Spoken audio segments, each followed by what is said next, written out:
Ibu kenal dengan para pemohon itu? Kenal? Ada hubungan keluarga, Tidak ada, hubungan pekerjaan apalagi ya? tidak ada. Ya. Nggak ada ya.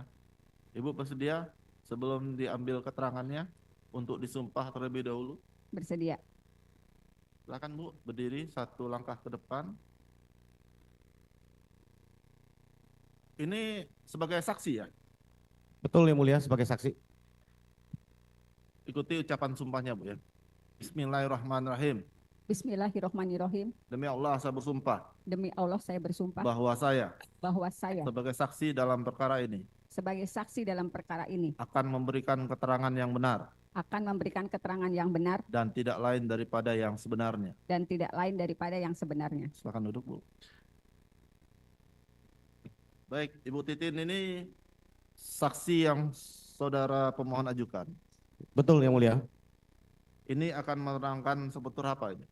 Menerangkan karena beliau inilah Bu Titin adalah yang pertama mendapatkan kuasa dari keluarga daripada terpidana saat itu untuk mereka dampingi sebagai kuasa hukum, dan beliaulah yang banyak mengetahui di awal, dan jalan cerita kami akan dengarkan peristiwa dari awal ketika Bu Titin menangani peristiwa kejadian 2016 yang lalu, yang mulia. Semua perkara ya? Semua perkara. Ya, silakan Pak. Itu dimulai pertanyaan. Baik, selamat pagi Bu Titin. Pak Bu Titin sehat hari ini ya? Alhamdulillah sehat. Bu Titin, kita ingin mendengar langsung to the point saja. Mhm. Yang pertama, bahwa apakah Bu Titin benar atau tanggal berapa Bu Titin mendapatkan kuasa dari keluarga para terpidana di awal dari sejak penangkapan 31 Agustus 2016 yang lalu? Mungkin Ibu bisa ceritakan. Ya, terima kasih. Mohon izin yang mulia. Sejak tanggal 31 malam hari 31 Agustus 2016, salah seorang yang ditangkap, orang tuanya datang ke kantor kami dan menyatakan anaknya ditangkap pada sore hari.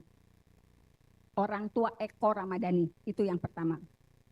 Selanjutnya, secara berturut-turut saya mendapatkan kuasa dari 7 tersangka lain dari tanggal 31 Agustus sampai tanggal 5 September 2016. Mohon izin yang mulia saya buka berkasnya. Ya. Boleh? Terima kasih.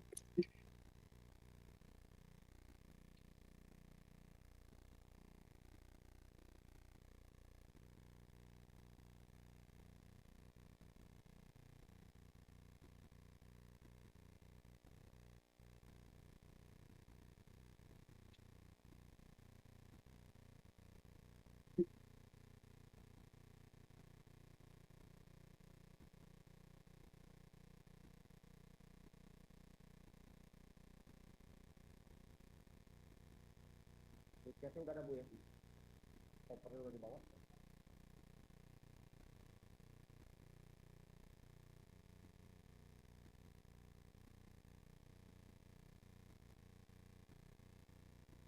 Ini langsung ke Thailand.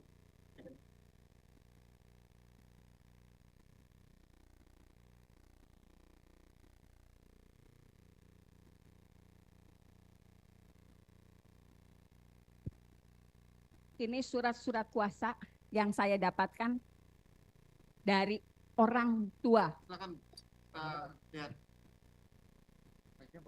Kursinya kok. Silakan.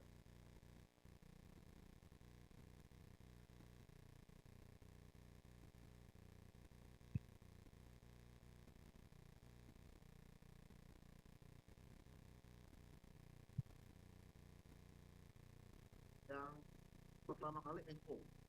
Pakai mic-nya Bu. Yang pertama kali Eko, orang tuanya pada malam hari. Orang tuanya sudah datang pada malam hari. Kemudian itu berturut-turut tanggalnya.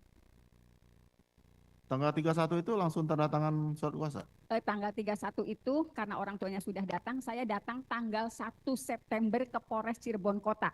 Enggak, maksud saya itu tanggal Tanggal 1 ditandatangani oleh Eko-nya. Eko. Ya. Oh berarti belum tanda tangan surat kuasa Ya. pada saat itu ya? Itu karena malam harinya orang tuanya datang memberikan identitas, saya ketik di tanggal itu. Nah yang lainnya ketik di tanggal yang saat ditandatangani.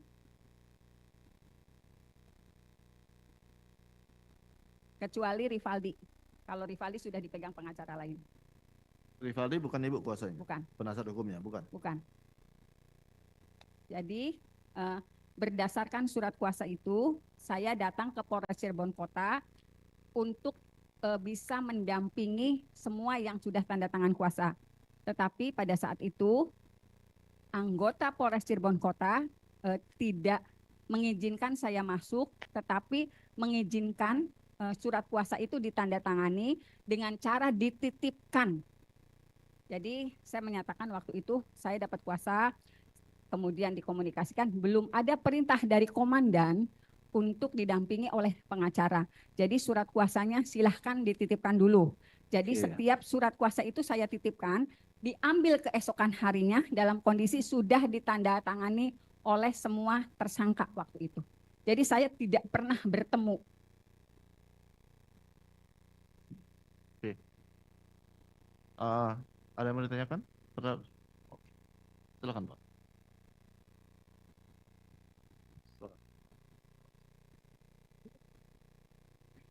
Saya tidak diizinkan bertemu dengan alasan belum mendapatkan perintah dari komandan untuk mempertemukan dengan kuasa hukum yang mendampingi.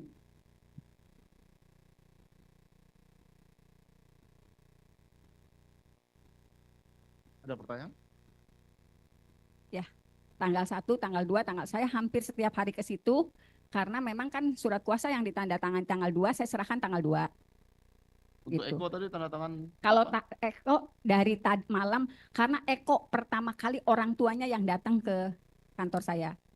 Tanggal 31 orang tuanya sudah datang, makanya saya ketik ini di depan orang tuanya, kemudian diperlihatkan tanggal 1-nya saya baru datang ke Polres Cirebon Kota. 1 September 1 September. 2016 ya? Ya, 2016. Saya serahkan waktu itu ke Bapak Imanuddin. Semuanya? Semuanya. Kan satu-satu Pak. Selain Eko? Ya. Oh Eko semuanya. juga termasuk juga? Semuanya diserahkan karena beliau kenal dengan saya bilang pokoknya Bu Titin titipkan saja, besok diambil kembali. Jadi semua kuasa itu diserahkan pagi harinya, besok paginya baru diambil kembali dengan kondisi sudah ditandatangani. Anggota Polres Cirebon Kota. Saya lupa jabatannya apa itu. Enggak lupa saya lupa. Cukup ya, sampai duduk Ya. aja kita. Siap.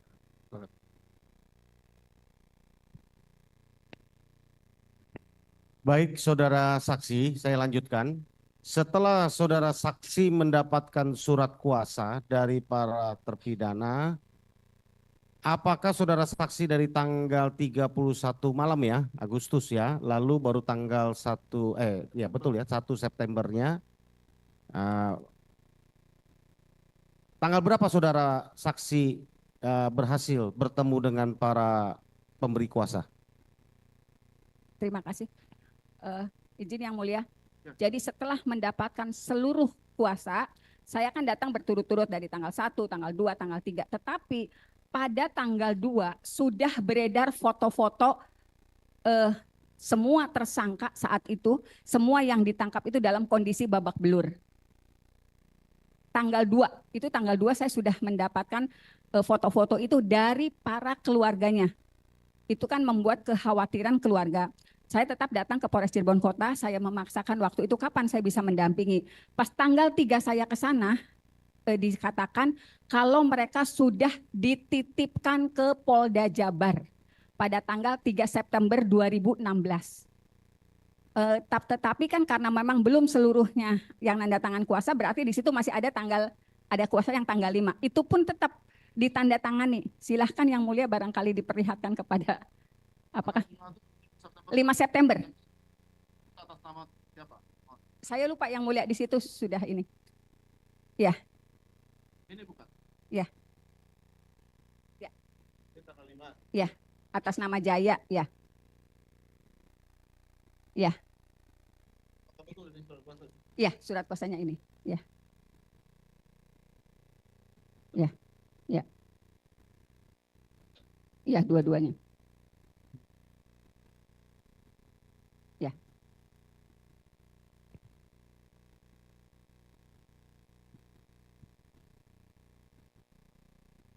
Karena kalau tidak salah memang ada 2 surat kuasa yang mulia kalau tidak salah.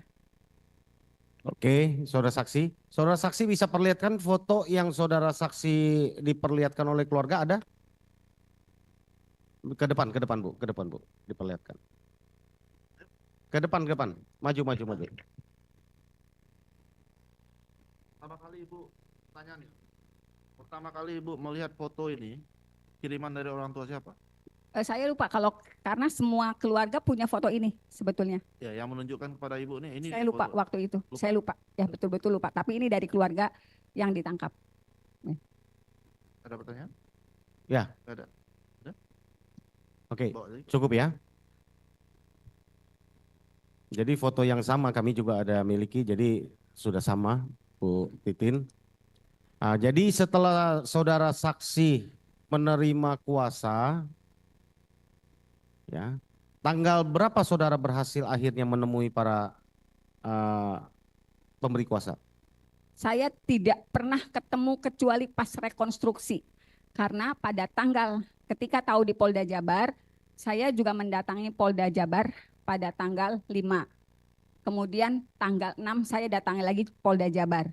Nah, pada tanggal 7, karena informasinya semuanya sudah di Polda Jabar, saya mendatangi Polda Jabar pada tanggal 7 September 2016 bersama keluarga yang ditangkap. Nah, pada saat itu karena kekhawatiran orang tua waktu itu, orang tuanya udah nggak bisa ngelihat anak-anaknya, kemudian ada foto yang beredar. Akhirnya kami berinisiatif untuk melaporkan ke Propam Polda di tanggal 7 September 2016. Namun waktu itu saya tidak bisa mendampingi ke Propam Polda untuk buat laporan karena surat kuasa aslinya belum diterima oleh Polda Jabar. Jadi saya nggak ngerti surat kuasa asli yang saya serahkan di Polres Cirebon Kota nyangkut di mana. Untung sempat saya fotokopi dulu. Bu, saudara saksi, saya ingin melanjutkan tadi sebelum pertanyaan lain karena saudara saksi sudah menyinggung tentang laporan ke Propam Polda Jabar. Kami ingin mendengar keterangan dari saudara saksi, apakah laporan saudara saksi diterima, lalu apa proses lanjutan dari Propam Polda Jabar setelah menerima laporan dari saudara saksi? Bisa dijelaskan? Laporan ke Propam Polda Jabar tidak pernah ditindaklanjuti apa-apa. Saudara tidak pernah dapatkan surat pemberitahuan apa? Tidak sama sekali. Karena tidak pernah mendapatkan informasi apapun dari Propam Polda pada tanggal 13 September 2016. Saya juga bersama keluarganya melapor ke Komnas HAM. Saudara saksi pernah diperiksa di Polda Jabar di Propam? Enggak pernah. Sebagai pelapor? Enggak pernah. Enggak pernah ketemu? Enggak pernah. Selain waktu awal hanya melaporkan? Ya. Tidak ada tindak lanjut lain? Enggak ada. Tidak ada surat dari Polda Jabar Enggak ada sama memberitahukan sekali. tentang apapun dari Propam? Enggak ada. Tidak ada? Ya. Sampai bergulir kasus ini ya? Ya. Oke. Mohon dicatatkan mulia, ini keterangan sangat penting karena di dalam fakta persidangan ada kesan bahwa ini perkara Eko sudah pernah diperiksa secara etik di Propam Polda Jabar mengenai penganiayaan terhadap para terpidana terdahulu. Mengenai dari keterangan saudara saksi ini ternyata laporan dari kuasa hukum saat itu dari para terpidana belum pernah diproses laporannya di Propam Polda Jabar. Untuk dicatatkan saja di berita acara persidangan. Makasih yang mulia. Kemudian saudara saksi, kami ingin menggali lagi, bertanya, setelah tidak berhasil bertemu lalu saudara saksi ke Komnas HAM. Ya. Ya. Lalu apalagi yang saudara saksi lakukan? Ke Komnas HAM sebetulnya pengaduannya lebih rinci. Karena di situ dinyatakan kalau foto-foto ini juga dilampirkan ke Komnas HAM, kemudian juga di situ juga disebutkan ada Saka Tatal yang anak, kemudian juga disebutkan penangkapan yang tidak sesuai prosedur, semuanya disebutkan. Laporan pengaduannya arsipnya masih ada pada saya. Ada respon dari Komnas HAM? Responnya Komnas HAM pada tanggal 7 Januari 2017 mengirim surat ke Polda Jabar untuk mengklarifikasi apa yang saya sampaikan di tanggal 13 September 2016 ke Komnas HAM. Jadi setelah 4 bulan berarti ya? Ya. 4 bulan ya, baru 4 bulan. direspon ya?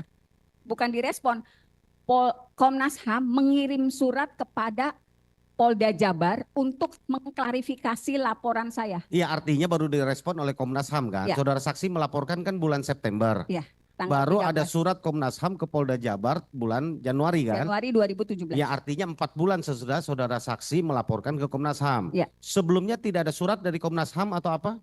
Tidak ada, karena surat itu juga diterimanya pada bulan Januari. Oke. Surat yang saudara saksi laporkan juga diterima bulan Januari maksudnya? Enggak, surat yang Komnas HAM meminta klarifikasi ke Polda Jabar, kan tembusannya Saudara dikirimkan juga saksi saya. punya dokumen ya, tanda menyerahkan surat ke Komnas Punya. HAM tanggal berapa ya? Oke. Punya semua. Makasih. Ya. Saudara saksi sesudah saudara saksi melaporkan ke Komnas HAM ya, kan dijawabnya di Januari. Lalu yang kembali ke September ya. Tanggal berapa akhirnya berhasil bertemu dengan para terpidana dan siapa? Saya tidak pernah bertemu dengan semua terpidana terdakwa waktu itu sampai mereka rekonstruksi. Tetapi pada tanggal 15 September 2016, karena kan saya juga nyimpen nomor handphone, waktu itu masih handphone model klip. Saya waktu itu berulang-ulang karena saya terus cari tahu siapa yang bisa saya akses di Polda. Saya orang Cirebon, nggak ada akses ke Polda. Akhirnya saya dikasih nomor penyidik Polda Jabar yang orang Indramayu. Pada tanggal 15 September 2016, karena saya terus memohon agar saya bisa mendampingi dan hanya pada penyidik yang dari Indramayu itu mau yang berkomunikasi dengan saya. Namanya Pak Dodi. Pada tanggal 15 September 2016, saya dikasih kabar besok Sakatatal tahap 2 tanggal 16 September 2016.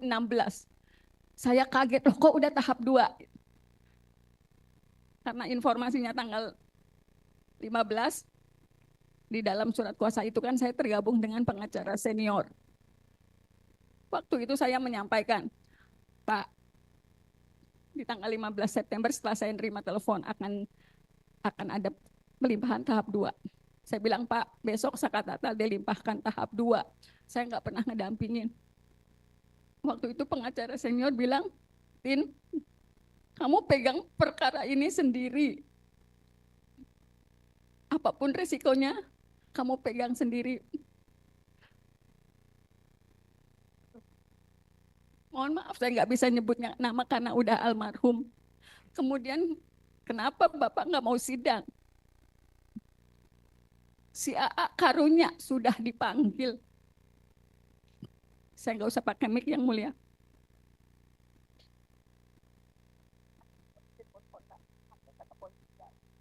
Jadi minta untuk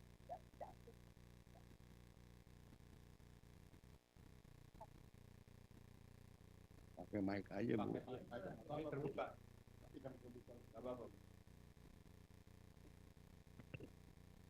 Jadi di tanggal 15 itu. Jawab. Maksudnya saya jawab tapi Ya kalau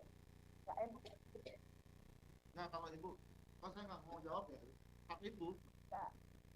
nggak apa-apa, saya jawab tadi tapi tidak. Oke. Kemudian pada tanggal 16 September itulah, 16 September 2016, saya baru bertemu dengan Sakatatal September 2016 dan kondisinya BAP itu sudah jadi. Karena saya juga syok ketika tanggal 15 saya mengkomunikasikan, saya halus jalan sendiri. Tanggal 16 ketika Sakatatal datang itu ketemunya di kejaksaan dalam kondisi BAP sudah jadi. Hanya nama saya yang dikosongkan. Saya juga susah berkomunikasi dengan Sakatatal saat itu. Saya masih melihat luka-lukanya.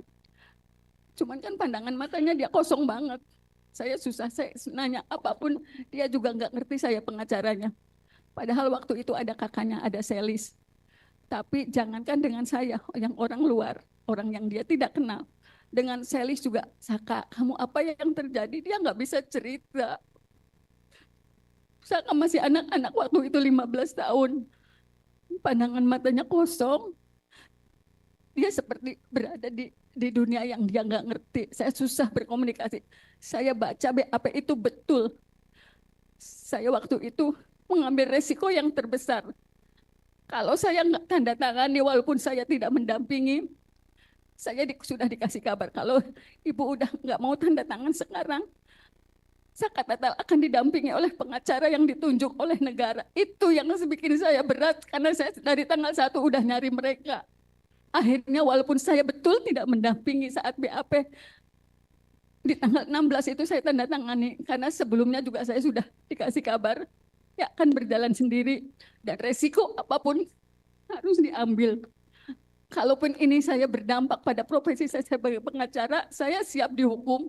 Saya siap menerima sanksi dari profesi advokat karena memang saya menandatangani itu. Karena saya juga udah berusaha banget untuk mendapatkan mereka sebelum saya ketemu Sakatatal di tanggal 16 September. Dan itu sebetulnya ditandatangani itu di Kejaksaan Kota. Kejaksaan Kota Cirebon di kantornya. Saya ruangannya lupa, tapi itu memang ditandatangannya di kantor kejaksaan. Nah setelah itu, kalau tidak salah, jaksa waktu itu membuat satu dokumen lagi yang menyatakan kalau Sakatatal melakukan pemukulan. Itu pun saya nggak bisa konfirmasi ke Saka, betul nggak kamu melakukan itu? Karena betul-betul Sakatatal dalam kondisi yang susah diajak bicara.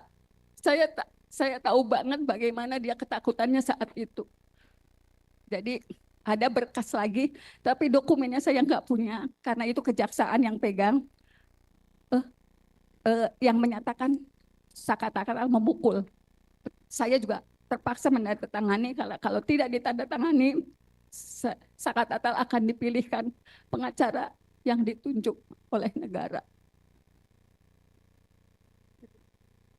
Baik, saudara saksi, sekali lagi saya ingin mengkonfirmkan saudara saksi masih punya BAP-nya Sakatatal yang saudara mengaku menandatanganinya di kantor kejaksaan tanggal 16 September supaya kita konfirmasi.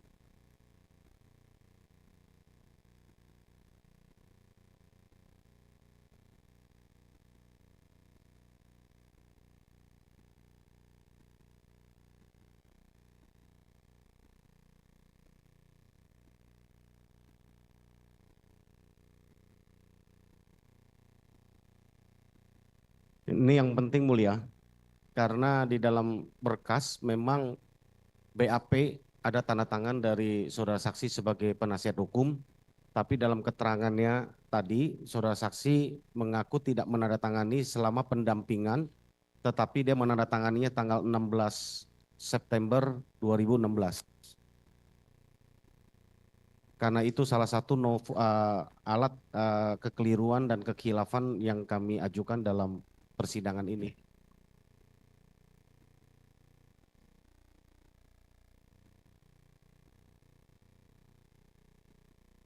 Ada. Oke, ini aja Bu. Mungkin dihadirkan aja. Ya ini aja sama aja. Coba tanya tanda tangan Ibu bukan?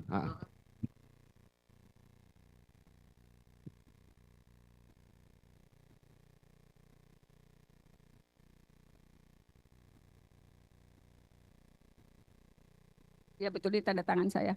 Ini sama tanda tangannya? Ya. Itu betul tanda tangan Ibu Ya. ya? Yang di berkas yang Ibu punya itu sama tanda Ya, tangannya? tanda tangannya. Sama tanda tangan. Di tanggal 16 September itu yang saya dapat suratnya ini, yang mulia. Bukan P21. Itu 22 September ini. Ini bunyinya tanggal 13 September. Jadi surat yang saya dapatkan di tanggal 16 itu ini. P21-nya nggak saya dapat. Yang saya dapatkan ini. Tapi P21-nya nggak saya dapat. Ya, yang tanggal 16 tuh komunikasinya tahap 2, tapi surat yang diberikan ini. Ya. Pengantar ke tahap 2, tapi saya tanda tangannya tanggal 16 di Kejaksaan, tapi tertanggalnya saya dapatnya ini suratnya. Ya. Ya.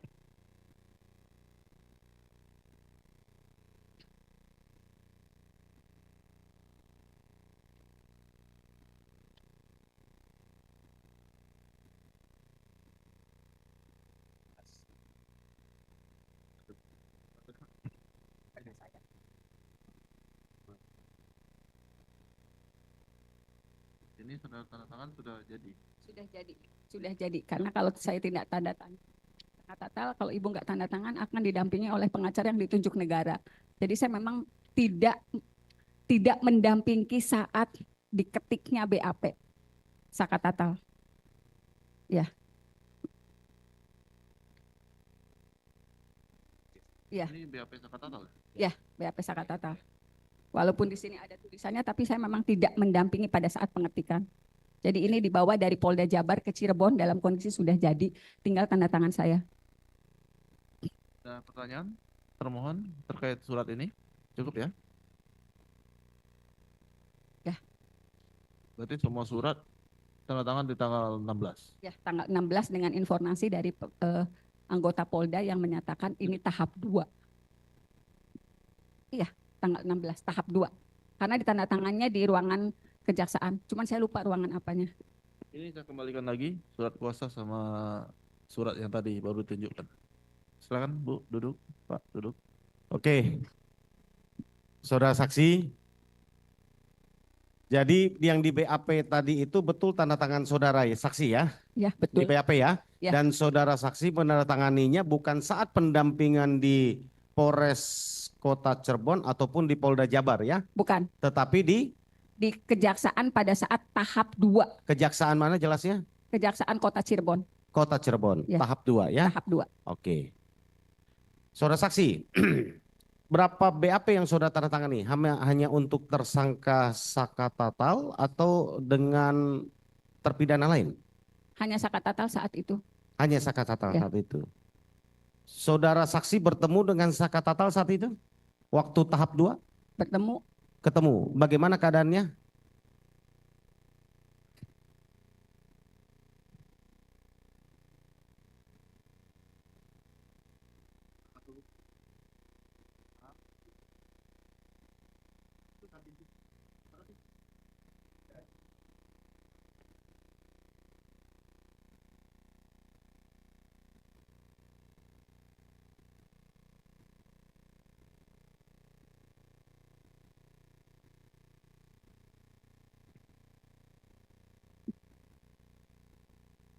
Saat itu Sakatatal memang sangat sulit diajak bicara. Jangankan oleh saya, tetapi juga oleh keluarganya. Waktu itu ada Selis. Saya waktu itu ngomong ke Selis, coba diajak ngomong, bener enggak seperti itu. Sakatatal cuma geleng-geleng kepala, tapi dia nggak jawab apa-apa.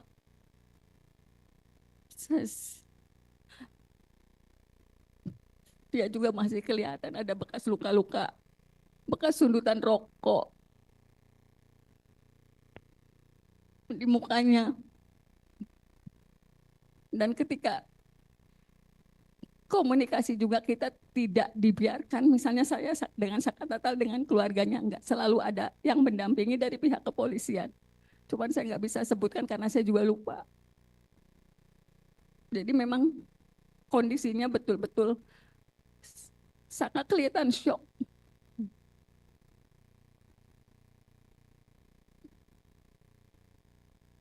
Dia menerima perlakuan yang luar biasa karena dia sempat menulis di secari kertas yang disampaikan kepada keluarganya. Teteh, saya disiksa, disetrum, disuruh minum air kencing. Cuma kalimat itu yang dia tulis di kertas kemudian dikasih ke keluarganya. Cuman untuk komunikasi dia nggak bisa sama sekali. Dan kejadian itu sampai November 2016. Kak Natal masih susah diajak ngomong ketika sudah di rutan juga.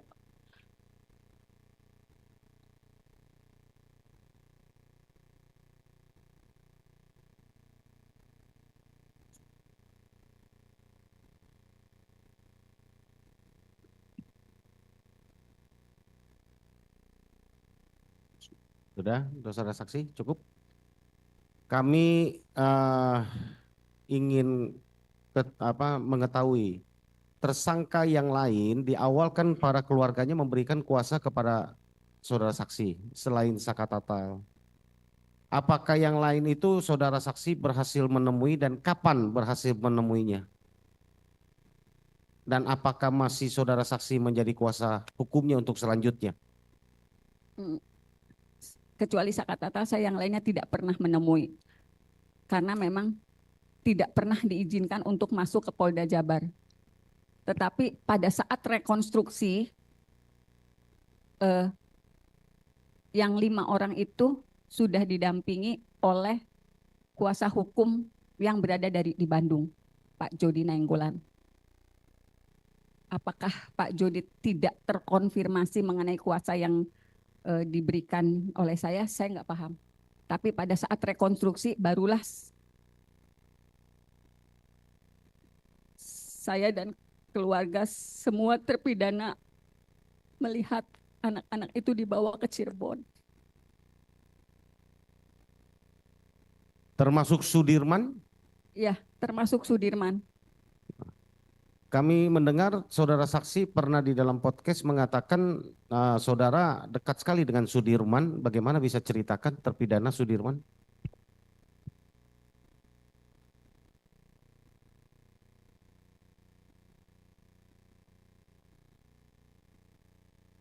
Ditenangkan dulu, Bu. Nah, kalau Ibu mau minum, silakan di luar. Saya kasih tempat. Kalau di sini mungkin duduk. Nggak boleh duduk. Kalau mau di Ibu, Pak, saya izin angkat diri mau minum dulu ya. Habis kok. Bisa lanjut. Ya. Angkat dulu. Pak Ibu merasa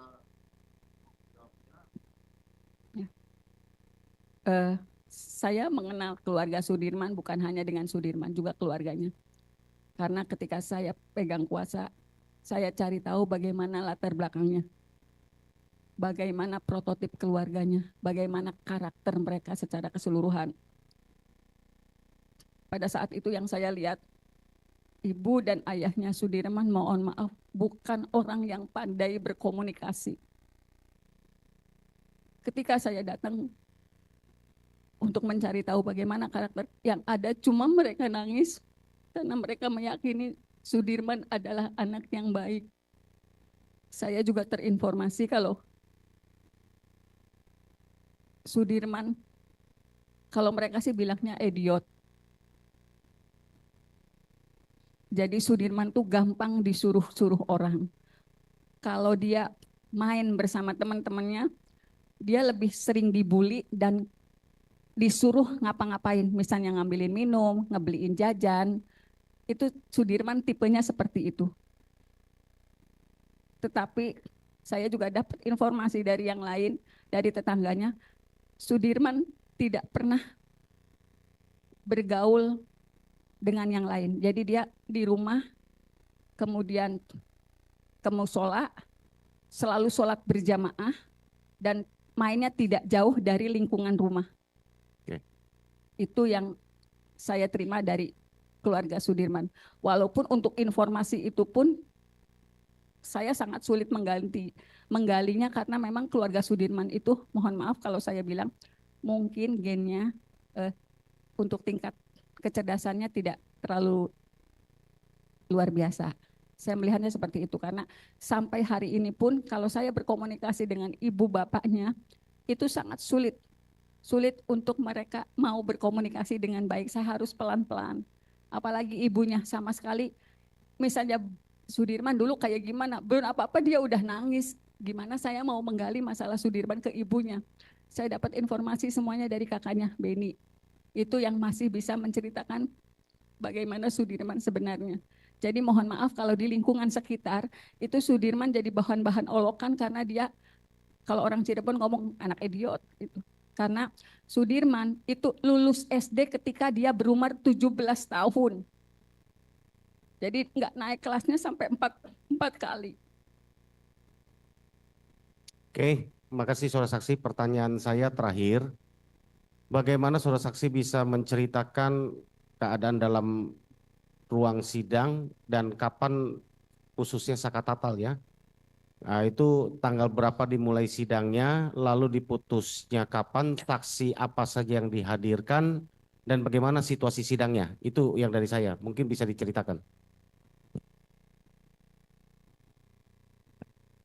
Sakatatal sidang tanggal 3 Oktober 2016. Putusannya tanggal 10 Oktober 2016. Hanya 7 hari sidangnya? Ya, setiap hari. Untuk kasus 340, itu yang pertama disidangkan ya, 1 bulan setelah dia dilakukan penangkapan. Tanggal 31 Agustus ditangkap, 3 Oktober Sidang. sudah disidang. Ya, tanggal 10 sudah putusan. Tanggal 10 Oktober sudah putusan. Ya. Ya, lanjut cerita.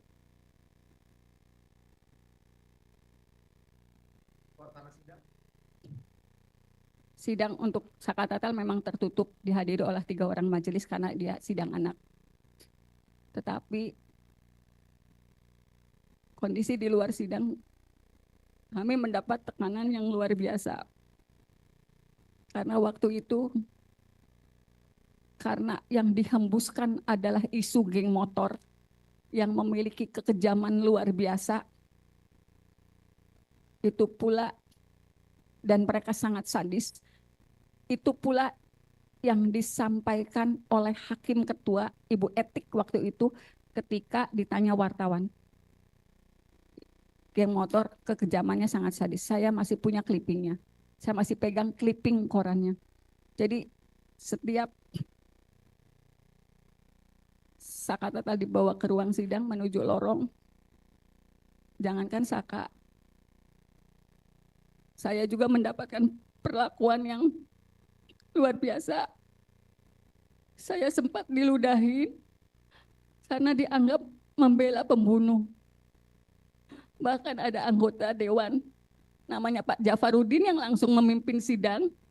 Dengan suara keras dia menyatakan, nanti anaknya pengacara juga mengalami nasib serupa seperti Vina. Mobil saya juga sempat digoyang-goyang. Walaupun saya berusaha parkir agak jauh. Kemudian intimidasi itu kami rasakan betul karena saksi-saksi alibi yang dihadirkan itu datang tanggal jam 9 pagi, tetapi sidang baru menjelang maghrib. Kita kondisi sudah sangat lelah, psikologis kami juga sudah rusak. Karena semua saksi juga sepertinya sudah ada yang menginformasikan kalau saksi-saksi itu akan meringankan Sakatatal. Jadi saksi juga mendapat perlakuan yang sama. Kemudian dari Kejaksaan Tinggi juga hadir di ruang sidang Sakatatal. Aparat dari kepolisian selalu bersenjata lengkap di dalam ruang sidang Sakatatal. Di pintu ruang sidang Sakatatal. Kemudian pada sidang dewasa ternyata kondisinya lebih parah lagi. Karena saya juga menjadi kuasanya Sudirman. Sebetulnya di ruang sidang dewasa itu 2 perkara sekaligus dijadikan 1. Nomor perkara nomor 4 dan nomor perkara nomor 3. Jadi walaupun saya pegang perkara nomor 4 atas nama Sudirman yang bergabung dengan bekas perkaranya Hadi dan kawan-kawan, tetapi saya juga bisa menyaksikan digelarnya sidang Eko dan Rivaldi yang di berkas terpisah. Karena waktu itu majelis mengizinkan, udah daripada mondar-mandir ibu diam aja di dalam tapi tidak bertanya karena bukan perkara yang dipegang.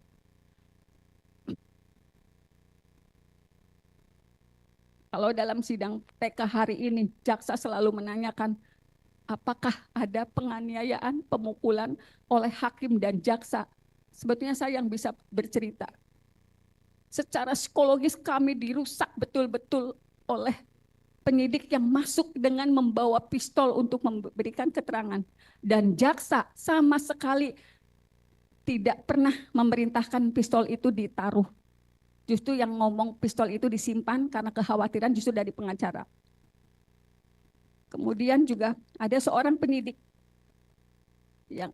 ada seorang anggota kepolisian yang waktu itu dijadikan saksi, karena sebetulnya di sidang dewasa, anak-anak sudah menyatakan, saya disiksa, saya disetrum, terpaksa mengakui sesuai BAP, karena sudah ditulis di papan tulis. Itu sebenarnya sudah disampaikan di sidang 2016. Saya disuruh minum air kencing, sebetulnya sudah, dan itu saya cantumkan dalam pledoi saya sebetulnya. Tetapi semua diabaikan oleh majelis. Kemudian juga ada seorang, saya lupa namanya, dia masuk, mohon maaf, kalau waktu itu kami melihatnya dia dalam kondisi yang tidak stabil. Karena ketika diminta menjadi saksi marah-marah, kemudian ketika dikonfirmasi apakah betul orang ini yang melakukan saksi yang melakukan pemukulan, waktu itu saya ingat betul Eko yang mengangguk. Iya betul, Bapak ini yang mukul saya. Tetapi saat itu saksi dari kepolisian bangun dengan menarik kursi, kemudian ketika keluar dari ruang sidang, sebelum keluar ruang sidang, dia berbalik, terus menunjukkan tangan seperti pistol ke Eko, di depan majelis, di depan jaksa, kemudian keluar dan membanting pintu. Itu yang saya sebut penganiayaan secara psikologis. Dan itu tidak siapapun berani menegur. Hakim waktu itu menjelaskan, mohon maaf, harap dimaklumi karena yang bersangkutan sedang sakit. Jadi hakim yang membela pada saat itu ketika, ya saya lupa orangnya. Saya lupa siapa. Jadi hakim ketua yang menyatakan dimaklumi aja karena yang bersangkutan sedang sakit. Demi Allah saya katakan itu yang sebenarnya. Ada Cindy Sembiring yang juga hadir di ruang sidang dan merupakan pengacara Rivaldi. Boleh dikonfirmasi ke semua termohon. Siap, pemohon. Saya lupa yang mulia, saya lupa. Atas perkara yang nomor 4 dan nomor 3. Karena kan sidangnya sebenarnya jadi satu. Ya? Enggak, perkara nomor 4 dulu, ketika sudah selesai perkara nomor 3. Nah saya tuh walaupun perkara nomor 3 saya tidak keluar dari ruang sidang gitu. Yang perkara nomor 3 atas nama Eko. Karena waktu itu Eko yang langsung ditunjuk oleh yang bersangkutan. Yang mulia, boleh kita minta konfirmasi dari pemohon Eko untuk berkaitan dengan kesaksian tadi untuk menguatkan betul apa tidak supaya kita confirm. Nanti Pak, kan ada tanggapannya. Oh ya, kalau diizinkan mulia, maksudnya untuk. Di akhir persidangan kita. Ya makasih. Ada lagi pertanyaannya? Dari saya cukup mulia. Silakan kalau ada tambahan. Saya nambahkan satu aja Bu Titin Busa sebagai saksi. Ibu kan megang Sakatatal untuk perkara anak dan Sudirman. Kapan Ibu terima berkas perkara? Karena sebagai kuasa kan kita harus punya berkas untuk kemudian kita bisa membuat pledoi dan lain sebagainya. Terima kasih yang mulia, saya jelaskan. Pada saat pada saat 3 Oktober 2016 saya sudah mengajukan permohonan untuk meminta berkas salinan berita acara. Mohon maaf suratnya masih ada, boleh diperlihatkan? Boleh. Karena biasanya saya bikin rangkap 2.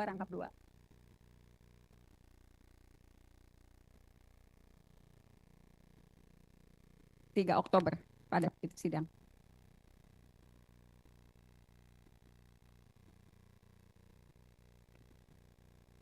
Ini yang Sakatatal.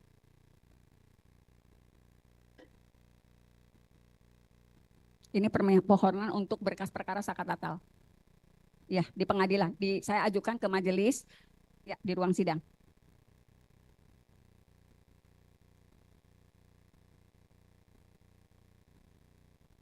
Ya, ke majelis hakim.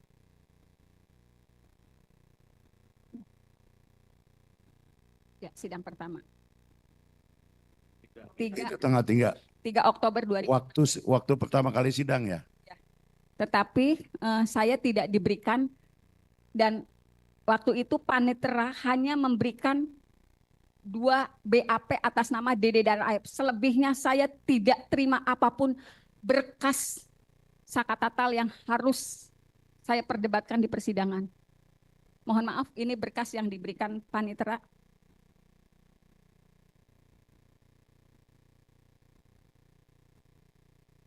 Diberikan. Ya, Ya, Ibu. Ya. tanggal 4 diberikan ini, hanya ini 2 macam ini. Ya, karena setiap hari sidang. Depannya mana ya? Ya, ini Aep. Hanya 2 ini yang diberikan. Dengan alasan waktu itu belum selesai dijilid. BAP, Dede dan Aep.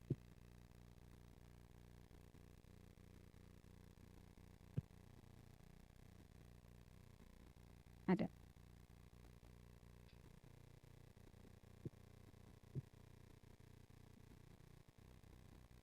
Ada. Yang di saya ada. Ini yang di Sakatatal.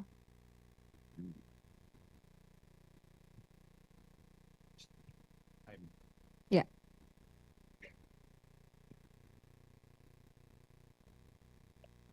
Ada lagi yang mau ditunjukkan? Ada. Enggak, yang selain yang tadi masih ada yang ditunjukkan lagi? Iya masih.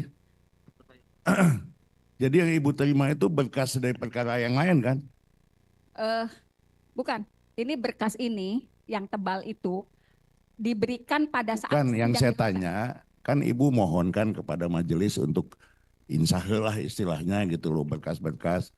Umumnya kan langsung ya silakan dengan panitera biasanya gitu ya.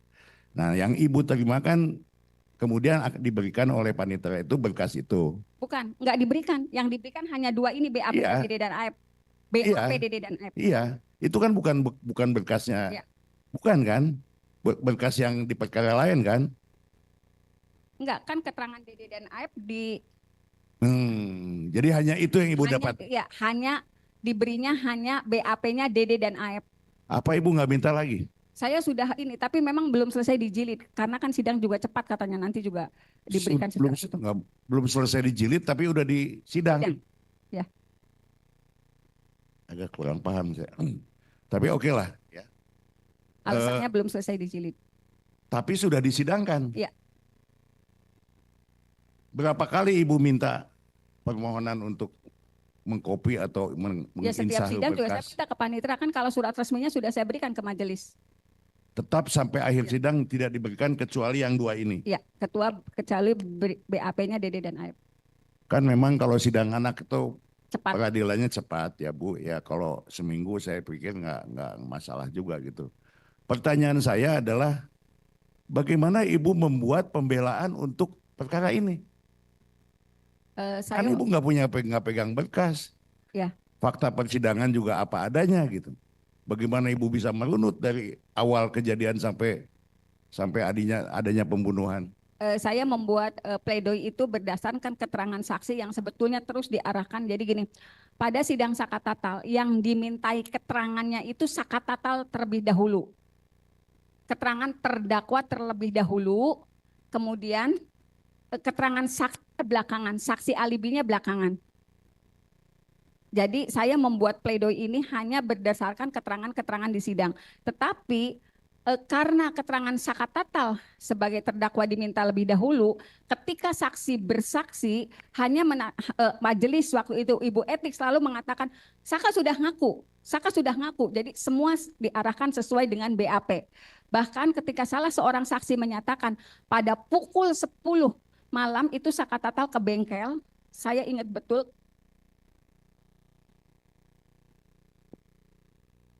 Karena itu juga termemori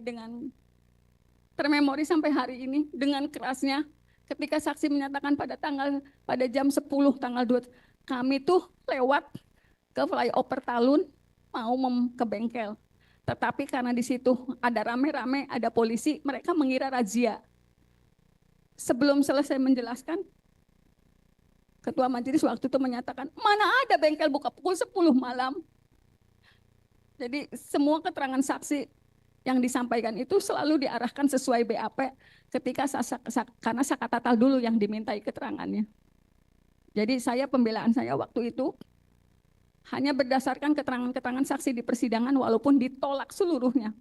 Kemudian seperti yang saya sampaikan tadi pada tanggal 15 September 2016 saya sudah harus menghadapi sendiri ketika saya menyusun pledoi. Itu kan nomor perkara yang dicantum. Saya ngetik pledoi itu, tetapi nomor perkara yang dicantumkan waktu itu nomor perkara 16. Karena ngetiknya di kantor, mungkin waktu itu karyawan tuh masukinnya nomor pendaftaran surat kuasa. Saat saya menjadi kuasanya Sakatatal 195 itu nomor surat kuasa. Ketika saya membacakan pledoi, setelah itu hakim menolak dengan alasan tidak pernah memeriksa perkara nomor 195, padahal itu nomor surat kuasa. Jadi saya pada saat pembelaan dianggap tidak melakukan pembelaan. Karena kita menyatakan banding, saya terima berkas banding jaksa tanggal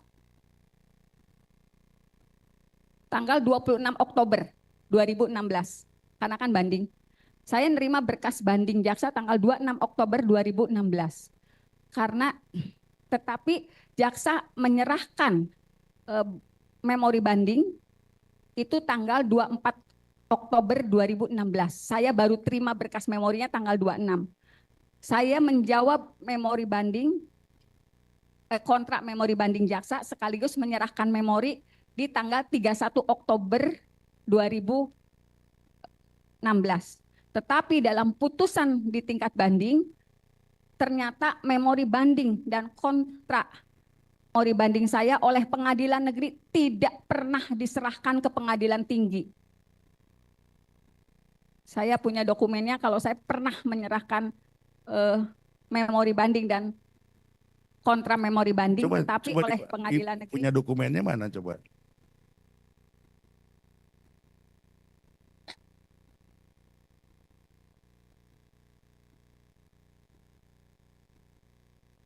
Ibu mengadakan banding masih dalam waktu 14 hari. Tenggang 14 hari itu. Atau setelahnya. Ya, enggak ya. 7 hari. Ya. Anak. Kan waktunya 7 hari.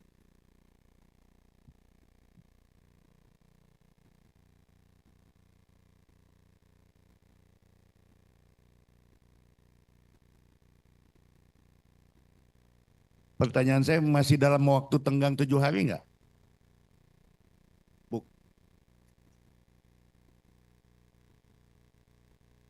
Ada waktu vonis, langsung ibu menyatakan banding gitu.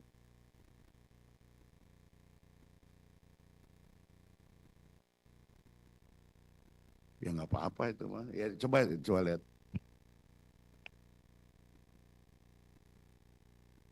Nggak, kita mengkorek ini supaya kita tahu bagaimana pengadilan pada waktu itu berjalan gitu loh. Apakah sesuai dengan KUHAP atau dan lain sebagainya gitu.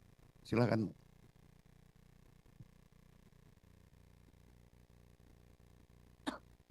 Ada enggak? Kalau nggak ada, dilanjutkan dengan pertanyaan berikutnya. Bu? Ada yang bisa membantu untuk mencarinya? Antara Ibu Titin ini lanjut untuk memberikan keterangan.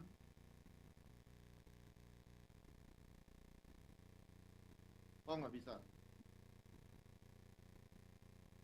Yang penting buat kami adalah memori banding ibu sudah ada diterima oleh kejaksaan gitu. Oleh pengadilan. Ini memori banding. Sebelumnya ibu nyatakan di sidang, kan ditanyakan haknya anak pada saat kan anak kan, apakah terima, menolak, atau menerima pikir-pikir atau mengajukan banding. Ya. Dan pada saat di persidangan ibu menyatakan langsung ya. akan mengajukan banding. Ya. Namun pada saat itu belum diserahkan memorinya, ya memorinya. kan? Ya. Karena jaksa banding saya banding. Baik. Jaksanya banding juga banding. Ya. Jaksa banding ya. Penuntut umum pada saat itu banding. Banding juga. Baik. Jadi kita sama-sama banding. Ini memorinya. Ya. Sidangnya diputus tanggal 10. Tanggal 10. Ya, menurut Ya. keterangan Ibu tanggal 10 tadi kan. Ya. Ini kapan dikirimnya? Ibu serahkannya kapan ke pengadilan? 1 November. 1 November. 1 November. Ini diterimanya 1 November. Tanggal 31 saya ininya. Saya lupa itu. Diputus tanggal 10. Ya. Ibu serahkan ke pengadilan tanggal berapa ini? Kalau ini terimanya tanggal 31 sebetulnya. Cuman saya lupa, ini saya bikinnya tanggal 31, tapi berkasnya itu kan ada. Diterima pengadilan tanggal 1. Ya. Diserahkan tanggal 1 November ya. Ya. Terima pengadilan. Oke, ada yang mau ditanyakan pada saat ini? Memorinya? Izin Bu. Apa namanya? Sutrisno Sutrisno. Bardi.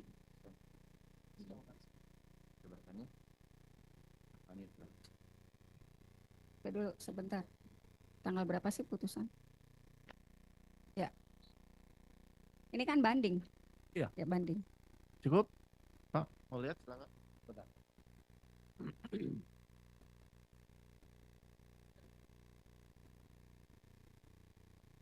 Cukup ya? Silakan. Masih ada? Jadi terkonfirmasi ya Bu ya bahwa memori banding Ibu diterima di Ya. pengadilan. Tetapi putusan banding menyatakan Tidak Ibu pernah menerima. tidak memberikan memori banding. Ya. Begitu ya putusannya. Mohon dicatatkan majelis. Satu lagi nih. Ini soal pembelaan. Terus terang saya lamalah saya jadi pengacara ya. Dan tidak pernah menemukan yang seperti ini. Karena ini bukan masalah prinsip. Itu masalah teknis, salah ketik dan masalah itu. Betul, Ibu tidak diterima pembelaannya. Betul, karena tertuang dalam putusan. Tertuang dalam putusan, kami tidak pernah memeriksa nomor perkara sekian. Tertuang dalam putusan di pengadilan negeri. Karena kesalahan teknis yang soal nomor itu tadi. Bukan Ya. nomor perkara tapi nomor kuasa. Nomor kuasa. Karena dalam memori banding juga saya menyatakan kalau saya salah mengetik walaupun itu nomornya nomor kuasa yang dikeluarkan di pengadilan, tetapi jaksa melakukan yang sama, mengeluarkan surat yang dikeluarkan oleh kejaksaan tapi diterima oleh pengadilan. Ya. Saya sudah nyampaikan itu. Ya, saya juga sering kali, bukan Ya. 10-an kali bahkan lah. Itu Kalau ada dituangkan dalam kesalahan itu putusan. biasanya di renvoy. Karena dipanggil. materinya materi pembelaan sidang itu Ya, sebetulnya. gitu loh. Oke, nggak apa-apa. Ya. Memang faktanya seperti itu Ya. ya. Karena dituangkan dalam putusan, kami tidak pernah memeriksa nomor perkara sekian, ada di dalam putusan 195 sekian. Padahal itu daftar surat kuasa saya mendampingi Sakatatal di persidangan. Ibu kan kuasa pada waktu itu yang melihat dan merasakan lah bagaimana. Menurut Ibu itu kriminalisasi atau bagaimana? Bagaimana Ibu menilainya? Sebetulnya Karena akibat itu kan ini di penjara seumur hidup tuh. saya yang hadir di situ di 2016 sebetulnya saya yakin Pak Majelis.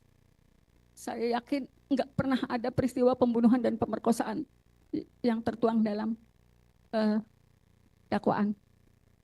Karena ternyata saat berjalannya proses dari dakwaan saja sudah banyak masalah. Misalnya gini, pada dakwaan Sakatatal itu Peggy yang disebut DPO oleh jaksa disebutkan turut melakukan pemerkosaan.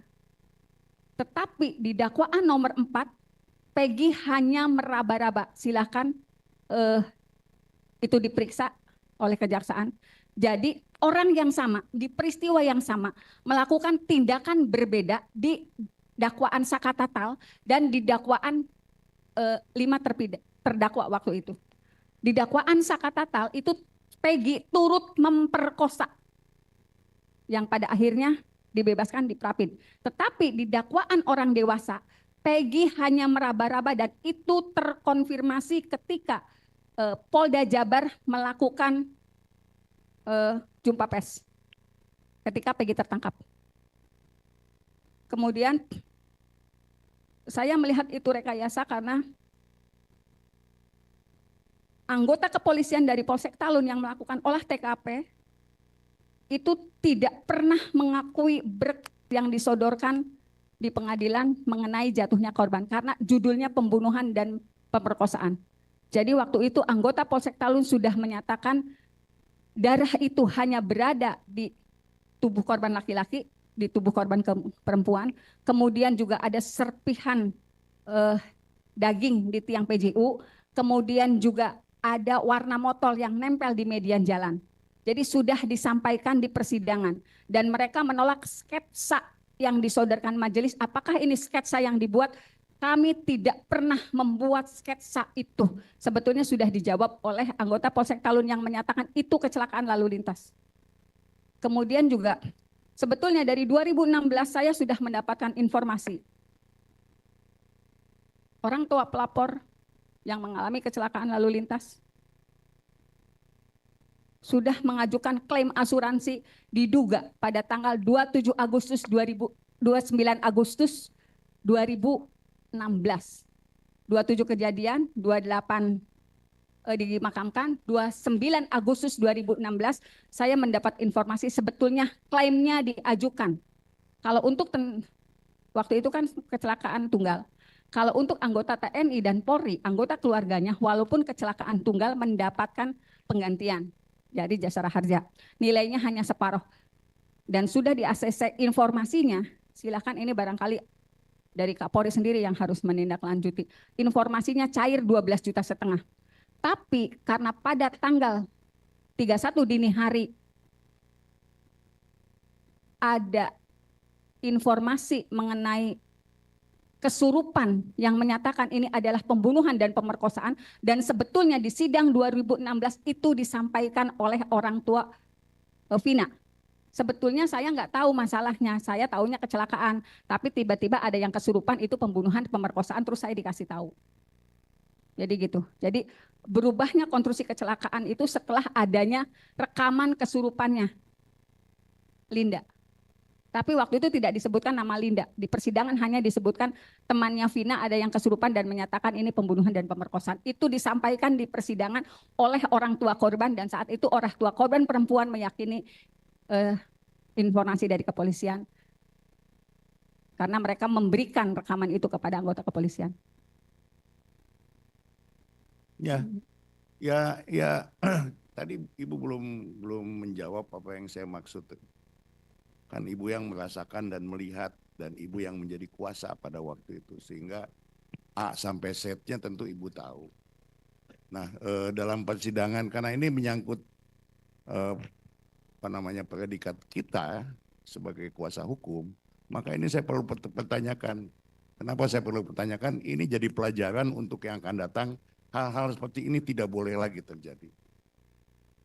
Kalau ada yang menyatakan bahwa ini kemudian jadi peradilan sesat, terserahlah ya. Tapi saya menyatakan jangan lagi terjadi hal seperti ini. Masa dalam persidangan tidak diberikan berkas? Bagaimana mau bikin pembelaan? Apa gunanya Ibu ada di sana? Juga nggak ada gunanya juga, hanya melengkapi pasal aja bahwa didampingi. Itu faktanya bahwa kemudian Ibu menandatangani BAP di kejaksaan.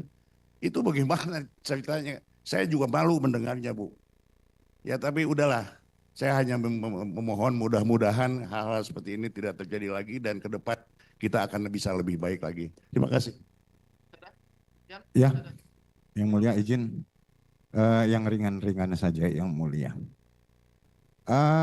Bu Titin kan memang menjadi kuasa hukum dari Sakatatal untuk perkara Sakatatal, dan kemudian kuasa hukum Sudirman untuk perkara nomor 4, dan tadi Ibu cerita bahwa Ibu juga hadir di perkara nomor 3. Ya. Oke. Pertanyaan saya, nih kalau bisa Ibu ingat-ingat supaya ini clear dan clean di dalam proses pengajuan PK ini, apakah termohon yang jaksa yang ada di sini ada yang terlibat tahun 2016? Lupa saya. Lupa. Udah. Enggak. Terus majelisnya berbeda? Berbeda. Berbeda. Oke, clear and clean. Karena beliau ini hadir di dalam 3 perkara untuk peristiwa yang sama. Hanya Ibu ini yang, hanya Bu saksi ini yang bisa menceritakan. Karena dia hadir di seluruh perkara. Ya, kasus peristiwa Eki dan Vina ini di split Tapi yang jelas bahwa Ibu hari ini tidak terintimidasi, Saya tidak terintimidasi, tidak ada perlakuan kasar ke Ibu hari ini. nggak ada. Terima kasih. Majelis, saya mau tanya satu hal saja. Saya ingin ketegasan Ibu Titin sebagai saksi. Ibu Titin tidak pernah mendampingi para tersangka pada saat penyidikan ya. Ibu Titin tidak pernah mendampingi pada saat dilakukan pemeriksaan terhadap para tersangka. Jadi sama sekali tidak pernah. Dan Ibu Titin sebagai saksi saat ini, yang dulu sebagai pengacara para tersangka, tidak pernah membaca BAP dari mereka? Waktu Saka Tatal kan sempat saya baca dulu. Ya, terus? Kan saya coba nanya, Saka kamu tapi dia kan nggak ngerti saya. Dia juga, ya itu pandangannya kosong, saya nggak bisa nanya banyak sama dia. Ini kamu betul enggak? Soalnya saya harus tanda tangan. Gitu. Tapi kan sebelumnya sudah diinformasikan kalau Ibu nggak mau tanda tangan, hari ini juga kami siapkan. Oke, pertanyaan saya, Ibu tidak pernah mendampingi, tidak pernah ikut dalam pemeriksaan, tapi Ibu baca BAP. Kemudian Ibu tanda tangan BAP itu. Kenapa itu Ibu lakukan? Kalau Ibu tidak pernah mendampingi, tidak pernah sebagai, ini ketegasan saja supaya ini masyarakat luas dinonton oleh live ini, supaya mereka tahu bahwa sesuai dengan keterangan beberapa saksi yang lalu, mereka juga diminta tanda tangan BAP yang sudah jadi. Berarti Ibu tanda tangan BAP yang sudah jadi. Clear ya? Terima kasih Majelis Hakim.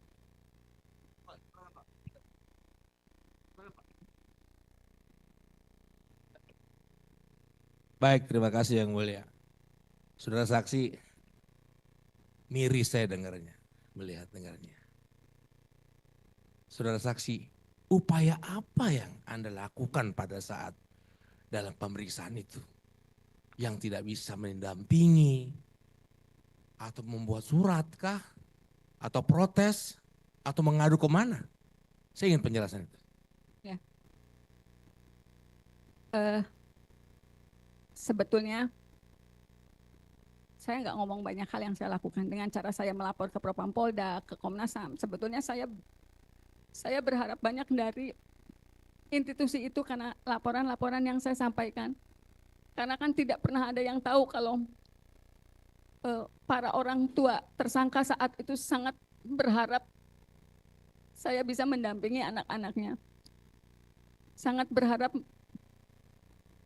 karena mereka juga keyakinan tidak pernah melakukan perbuatan yang dituduhkan. Mereka sangat berharap. Walaupun dalam kondisi berat, saya mendapatkan tekanan saat persidangan. Saya juga jauh sebelum sidang, orang tua daripada tersangka ini terus-terus memohon agar, karena mereka yakin anak mereka tidak salah. Saya juga sebut karena saya orang media, saya juga sempat memohon kepada media. Ini ada yang salah dari perkara ini. Saya pernah jadi redaktur di perusahaan besar Pak, Pikiran Rakyat. Suami saya juga pernah jadi ketua PWI. Saya berharap dengan posisi saya sebelumnya, sebelum saya jadi pengacara, saya berharap dapat support dari teman-teman saya di media saat itu.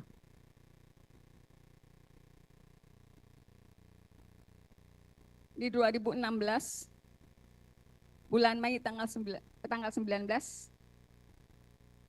bulan Mei.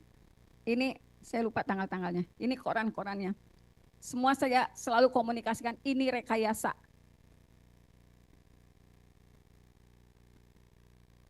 Saka susah diajak komunikasi, saya selalu katakan ini ke media. Tetapi ketika saya menyatakan, boleh? Baca Bu, kalau Ibu tujuh, baca. Ayo, Bu.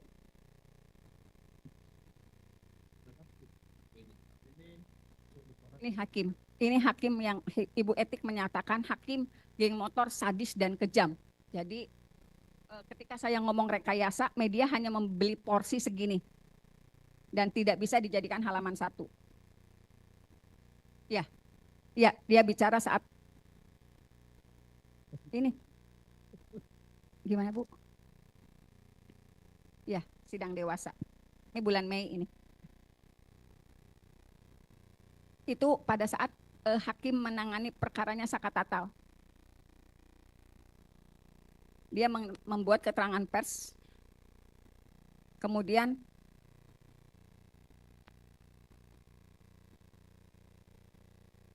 ya, jadi kalau misalnya karena memang sebetulnya ada instruksi untuk tidak memberikan porsi pada pengacara.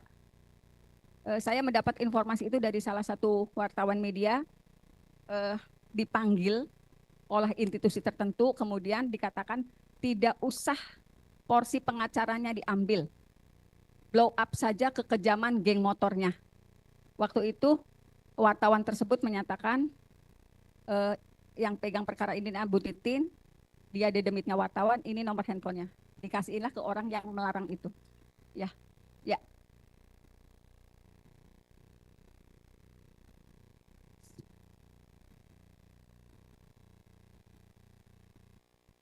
Dibacakan. Iya. Iya. Tapi ditolak semua. Setelah melakukan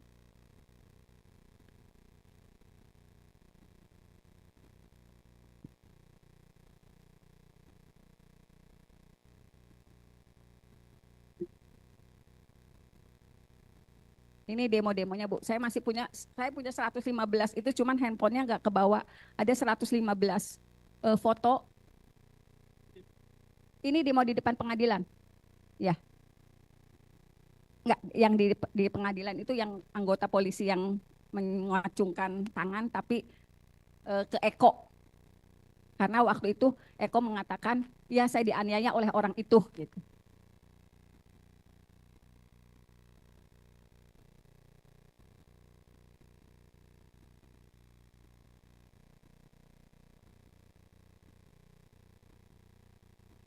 Enggak ada nanti jadiin.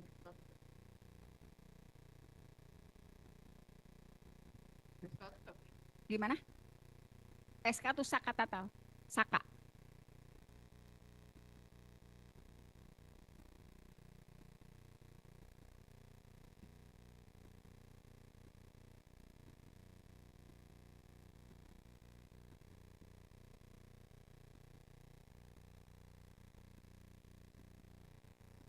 Beda. Ya. Beda-beda semua.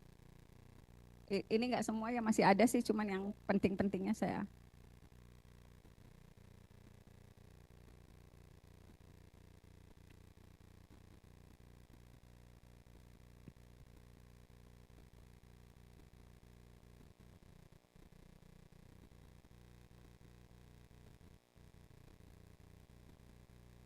Ini nih, yang dakwaan berubah tuh ada.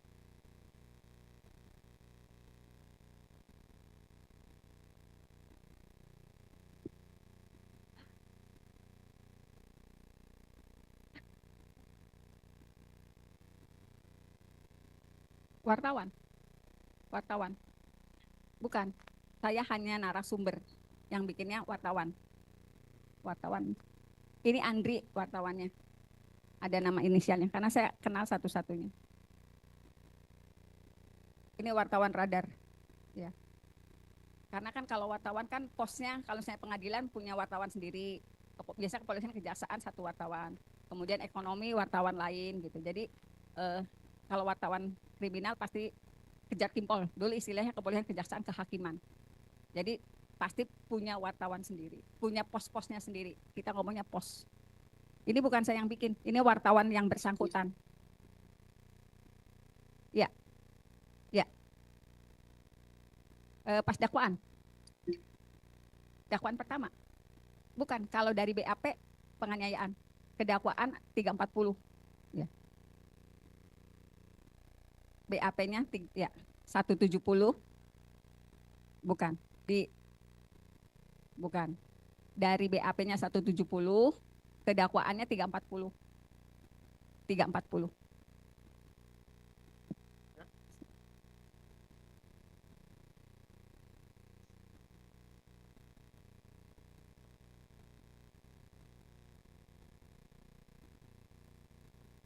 Baik. Jadi gimana Ibu sudah upaya Ibu Ya. cukup juga penjelasannya? Ada lagi? Ya, karena gini, pada sidang kesaksian saat Bentar. Nah, saya masih bertanyakan masih dalam proses penyidikan. Upaya apa yang Ibu lakukan tadi Ibu sudah jelaskan. Tadi Ya. Ibu sudah jelaskan ya. Mhm. Oke. Jadi yang saya mau tanya yang kedua, di dalam persidangan tersebut ya, Ibu kan selaku penasihat hukum sama kayak kami di sini, ya kan? Ibu mempunyai satu suatu pembelaan, pertanyaan. Apa yang Ibu lakukan pada persidangan itu waktu itu? Apa yang Ibu lakukan di situ dan suasananya seperti apa? Dan Ibu apa yang Ibu yang kira-kira Ibu itu ditekan atau tidak dalam persidangan? kalau di sidang dewasa sebetulnya kan semua barang bukti yang disodorkan itu tidak pernah diakui oleh para terdakwa waktu itu. Tetapi pada sidang pemeriksaan dokter yang menerima Vina waktu itu, memang kan dia menyebut ada perdarahan. Sebetulnya saya juga nggak tahu, saya sempat nanya, itu yang disebut perdarahannya itu karena menstruasi atau bukan? Sebetulnya sudah saya tanyakan itu. Jadi untuk memastikan saya itu pengen punya keyakinan, tapi waktu itu oleh dokter yang bersangkutan bukan dijawabnya. Kemudian juga saya berusaha meyakinkan kalau para terdakwa itu tidak terlibat dalam perkara ini. Saya waktu itu memohonkan kepada majelis, saya bilang saya hafal betul daerah itu, ada antara 5 sampai 7 CCTV, itu saya ingat betul, saya nanya seperti itu di sidang tanggal 17 Februari 2017. Saya meminta agar majelis memohonkan kepada jaksa, meminta kepada jaksa untuk menghadirkan CCTV. Nah, saat itu yang dihadirkan kan para orang yang melakukan penangkapan. Waktu itu dijawab di sidang 17 Februari 2017, kalau CCTV itu sudah ada, tetapi tidak bisa dibuka karena gelap. Itu yang pertama, jawaban anggota yang melakukan penangkapan. Karena waktu itu saya gini, untuk meyakinkan saya sebagai kuasa hukum, kalau peristiwa itu ada, untuk meyakinkan majelis, untuk meyakinkan jaksa, saya mohon CCTV daerah itu dibuka karena ada 7 CCTV di situ.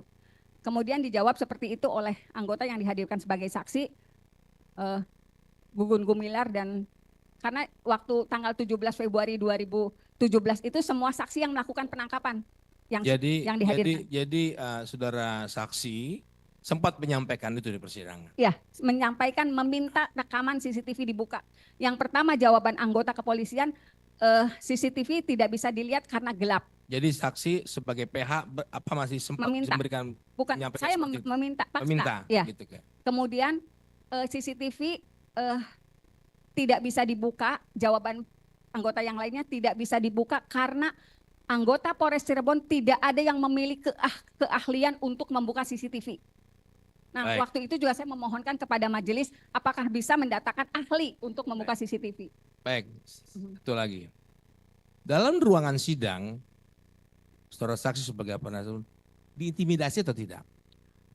Karena gini, karena tadi saudara saksi mengatakan dijaga ketat, ada yang bersenjata, ya. Ada nggak saudara saksi diperlihatkan dipelototin oleh itu sih? Itu aja, silakan. Ya. Begini yang mulia, saya wartawan kepolisian, kejaksaan, kehakiman di Polres Sumber. Suami saya ketua PWI, wartawan kepolisian, kejaksaan di Polres Kota Cirebon. Jadi saya dengan suami sama-sama punya pekerjaan yang sama tapi beda pos liputan. Saya memang kenal dengan beberapa anggota tetapi kan tidak terlalu dekat. Saya paham betul ketika misalnya saya datang, ada anggota yang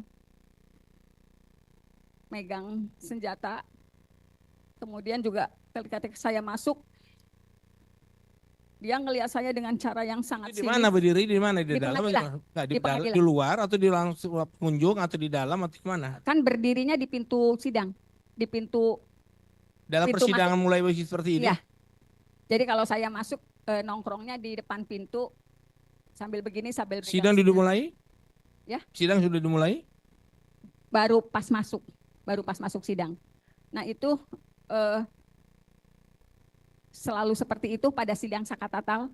Jadi semua Artinya suara saksi Ya. diplototin atau bagaimana? ya diplototin.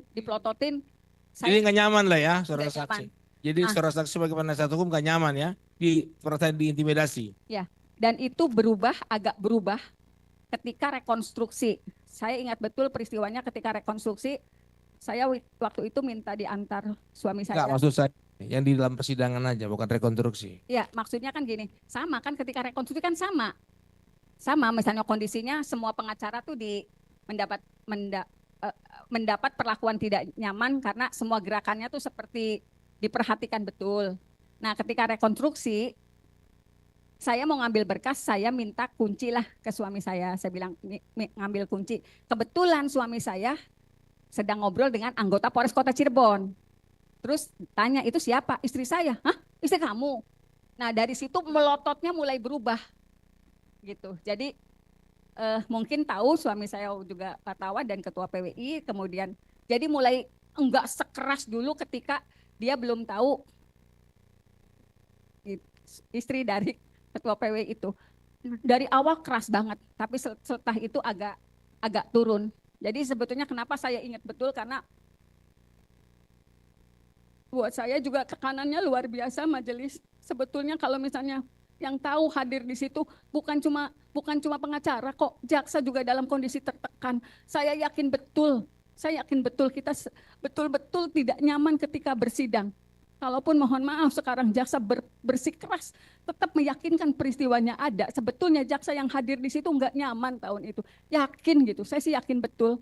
Sekarang bagaimana kita misalnya hakim tidak bisa memarahi ada anggota yang membanting pintu di ruang sidang dengan alasan maklumi saja. Padahal waktu sidang Sakatatal dalam catatan saya yang dihadirkan itu Supri dan Jaya.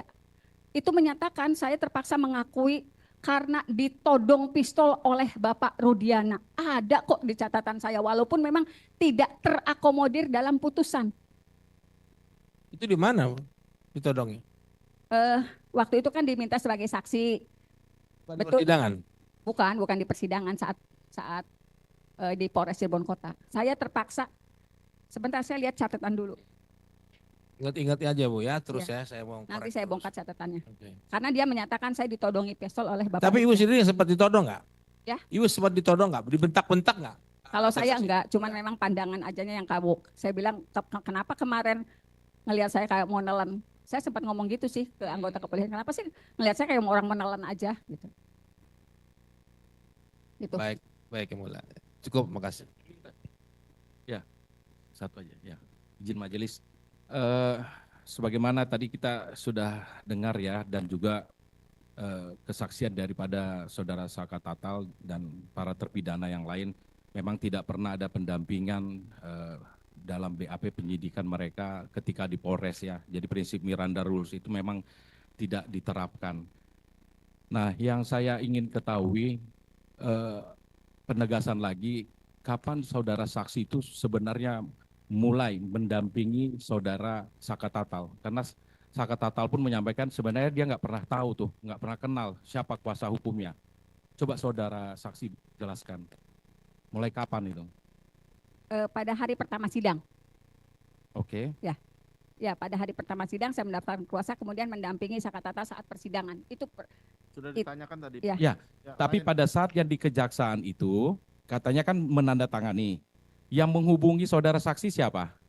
Bapak Dodi dari Polda Jabar. Ya, karena kan begini sebenarnya. Kalau penyerahan tahap 2 artinya semua berkas sudah lengkap, kan gitu. Ya, kalau ada yang masih kurang kan masih petunjuk sebenarnya kan. Nah, Ibu dihubungi oleh polisi. Ada tidak dorongan dari yang bersangkutan mengatakan bahwa isi BAP itu benar? Sehingga Ibu tanda tangan. Ya seperti disampaikan, ini Saka sebenarnya sudah mengakui Bu. Dia bilang kok udah tahap 2, saya bilang kan saya belum mendampingin. Yang dewasa juga sudah mengakui semua perbuatannya. Jawabannya seperti itu. Itu Itu. sudah disampaikan, iya. Oke, terima kasih. Terakhir ya. Satu aja. Saya tadi nangkep penjelasan saksi soal ada saksi penangkapan yang dihadirkan. Artinya itu saksi yang menangkap, kan? Ya kan? Nah, kalau bandingkan dengan BAP-nya Rudiana, tidak ada itu penangkapan. Yang ada dia mengamankan. Tapi faktanya di persidangan dihadirkan saksi penangkapan yang namanya Gugun dan seterusnya. Begitu ya? Tolong catat. Prinsip sekali ini. Ibu pernah mengajukan gerasi untuk para terpidana?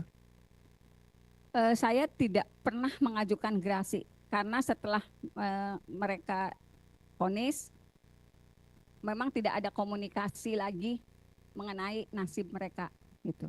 Ibu pernah mendapatkan informasi mereka pernah mengajukan gerasi? Tidak pernah. Di tahun 2024 itulah saya ditanyakan oleh wartawan, Ibu pernah ngajuin gerasi? Enggak, saya bilang. Oh, Nah, saya juga konfirmasi ke keluarganya apakah dulu pernah mengajukan gerasi, mereka juga tidak mengerti. jadi para terpidana pun tidak pernah mengajukan gerasi ya? Kalau Melalui pengacaranya tidak. melalui pengacara tidak ya? Tidak. Oke, makasih. Cukup ya. Silakan dari termohon. Ada pertanyaan? Silakan Pak. Cukup ya. Cukup. Dari pemohon ada yang mau ditanggapi keterangan Ibu ini? Eko, Eko. ada yang ditanggapi?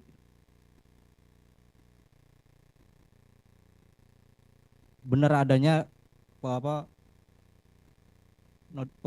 nodongan pistol itu, cuma pas Eko nunjuk iya betul itu orangnya, tapi pas ditodong Eko nggak ngelihat, pas nunduk Eko karena ketakutan. Peristiwa Terus itu ruangan memang ada ya? ruangan persidangan juga bukan di bawah, di atas. Iya. Yang mulia. Terus selesai jam 11 malam. Kalau yang tadi yang Betul Pak Argi. Saya ditodong pas penangkapan itu, ditodong pakai pistol, disuruh ngaku. Cukup ya tanggapannya? Iya. Ya, terima kasih Bu atas keterangannya dan kehadirannya. Terima kasih banyak. Pemeriksaannya sudah selesai. Bisa pulang atau bisa duduk di dalam.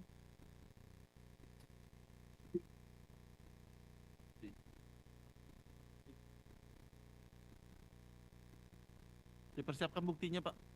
Kita lanjut bukti Rivaldi.